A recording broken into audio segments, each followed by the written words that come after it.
Jay Brooks in the Morning Rush on 98.7 Kiss Country.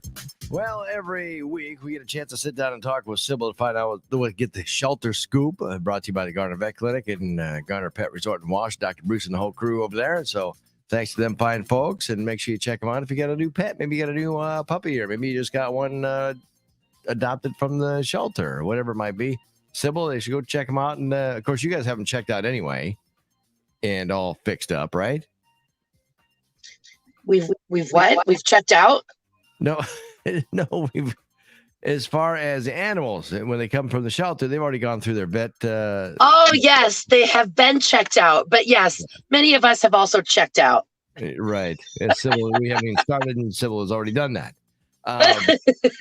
No, all of our animals that are from the adopted from the shelter, they go to the vet. They go to the vet before adoption and have a full veterinarian exam. Everybody is either spayed or neutered. It's actually the law, state law, for shelters that adopt out. The animals have to be altered.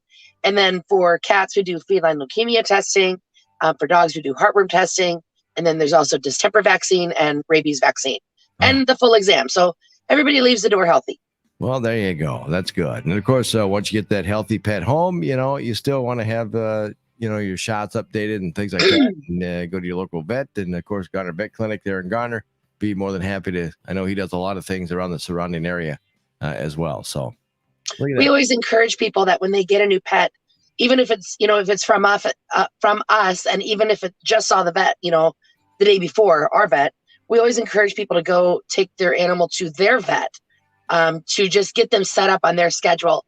Take your paperwork with you, get your shot records on file with your new veterinarian, and just get your animal acclimated to your new vet so that, if anything came up or you had an emergency or you need reminders about your annual vaccinations, your vet has all that info on file. Yeah. Very, very good information today, Sybil. Look at that. So what else is new at the shelter? Well, I wanted to talk for a minute about our relationship with the city of Mason City and how we manage the Mason City Stray Animal Shelter, it's the city's shelter, but they contract with us to manage it and provide care to the animals that come in as strays. So the stray shelter is connected to the Humane Society. It's one roof line, but it was built by the city. It's owned by the city, and then we manage it. Any animal that's picked up as stray, cat or dog, let me preempt that. Any stray domestic animal that's picked up wandering in the community, it's brought out to the Mason City Stray Animal Shelter. While it's there, we hold it for 7 days and provide it shelter and food and care, daily cleaning. We treated it as though it's our own pet, and we wait for the 7 days for someone to come reclaim their pet. If it's not reclaimed, it's made available for adoption. So I wanted to backtrack for a minute, though, about how, the shelter is closed on Sundays and Mondays. And so when we go to work on Tuesday morning, it's kind of our Monday morning. So that's when, everything that went on over the weekend, we have to, nose to the grindstone and get caught up on Tuesday morning. It seems like pretty much every Tuesday morning we're coming into multiple stray animals that were picked up over the weekend. Excuse me. Multiple stray animals that were picked up over the weekend, and that now we're wanting to right away work on getting them reclaimed and reuniting them with their owners. But it seems like with the majority of these reclaims, there seems to be some kind of obstacle. A person needs to have proof of ownership that they own the animal that they say they do. Otherwise, anybody could come in and pick out whatever cat or dog they want and say, yep, that's my stray. Right.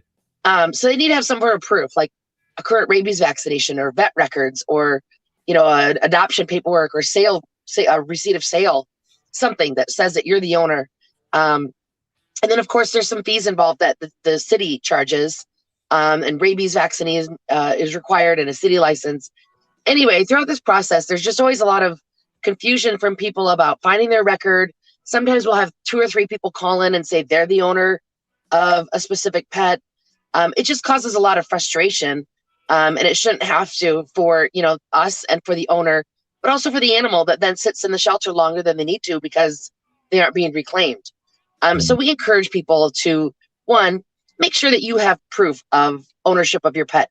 And pictures on your cell phone is not enough, because I could take pictures of, someone else's dog, or if I have a black cat, a lot of people have black cats. I mean, it's just you need to make sure that you have proof that your pet is your own, so that if anything ever happened to them and they came out to the stray shelter, you'd be able to come get them right away. Also, make sure you keep them current on rabies vaccine. It is actually state law that all domestic pets over the age of 6 months are current on rabies vaccine. And most communities have that policy in place as well. So, avoid having your pet become a guest at our shelter in the first place, at the stray shelter, by keeping them inside, keep them, safe in a fenced area or a tether, or putting ID on their collar if they are outside. And that way they won't even end up at the shelter. But, there's a lot of information about what happens if your animal becomes stray on the City of Mason City's website, but also on our website. We have a little tab called Animal Control, and you can read out all about it on there. Yeah. Now, if you just tuning in or whatever, you can always go back. We got the website's all set up now where it gets posted up there. These interviews and everything that we're doing. So you can see Sybil, you can see me, you can see the scroll going across the bottom, talking about different websites and phone numbers that you can contact and get a hold of the Humane Society. And as we talk about the Shelter Scoop every single Wednesday at 8:40. And where should people go to? Where's the best website, Sybil? People can go check things out. So if you're looking for an animal to adopt, all of our animals are listed on our website, which is hsni.org. HSNI is in Humane Society, North Iowa.org. If your animal is missing, we list every stray animal that comes in. We list them on our website as well. And new animals are listed at the bottom of our page listing. So scroll to the bottom. If you see someone on there that looks familiar, call us right away, and we'll start that process of reuniting you with your pet. Also, there's a link for missing animals. If your pet does go missing, under the Animal Control tab, you can file a missing animal report that notifies the PD, it notifies us, and we'll keep an eye open for your pet as well. A lot of information out there, but again, hsni.org or our Facebook page, Humane Society of North Iowa. Sybil, it's always great to catch up with you. You the same. Have yourself a wonderful week, all right? Happy Groundhog Day. Yes, and Puxatawny Phil saw his shadow today. Boo. Yeah, but that's out in Philadelphia. I know. Well, yeah, he definitely would not see a shadow out here today, would he? No, he probably wouldn't. So, well, I'm going to go with local forecast then. Right. Well, 40% of the time over the past 10 years, he's been wrong. And 40%? Yeah. And yet we're still putting all this I know faith into a groundhog? Well, get this story, though, Sybil. Puxatawny Phil, he's a groundhog that we all pay attention to him, but lots of other towns actually have their own weather predicting rodent. Yeah. And Milltown, New Jersey, which Milltown is about halfway between New York City and Trenton. Get this. I saw this story this morning. They got a groundhog named Milton Mel. Milton Mel. Yeah. And he also predicts if it's going to be in early spring or not. But they had to cancel the event this year. You know why? Well, Mel, he just dropped dead. Oh, no, that's a horrible story. I know. That's a horrible forecast. Right, yeah. What does it mean when your weather forecasting groundhog passes away? Right, I have no idea. It's not a good story. No, poor Milton Mill?